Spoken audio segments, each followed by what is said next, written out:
সরকারি চাকরির কোটা সংস্কারের এক দফা দাবিতে আগামীকাল বুধবার সকাল সন্ধ্যা অবরোধ কর্মসূচি ঘোষণা করেছে আন্দোলনরত শিক্ষার্থীরা।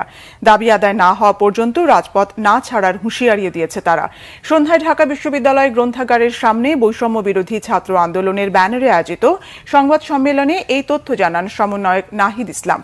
চলতি সপ্তাহে রবি ও সোমবার অর্ধবেলা রাজধানীর সড়ক ও রেলপথ অবরোধ করে যান চলাচল অচল করে দেয় শিক্ষার্থীরা। আজ মঙ্গলবার অবরোধ না থাকলেও ক্লাস পরীক্ষা বর্জন করে শিক্ষার্থীরা। আগামীকাল থেকে পরবর্তী ঘোষণা না দেয়া পর্যন্ত আন্দোলন চালিয়ে যাওয়ার ঘোষণা দেয়া হয়। এ সময় আন্দোলনরত ছাত্রনেতারা বলেন, আন্দোলনের কারণে জনদুর্ভোগের দায় সরকারকে নিতে হবে।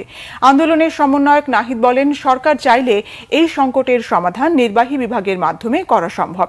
কোটা নিয়ে ভবিষ্যতে কোনো সমস্যা সৃষ্টি না হয় এর জন্য সংসদে আইনের মাধ্যমে সমাধানে আসতে সরকারের প্রতি অনুরোধ জানিয়েছেন আন্দোলনরত শিক্ষার্থী ও চাকরি প্রত্যাশীরা।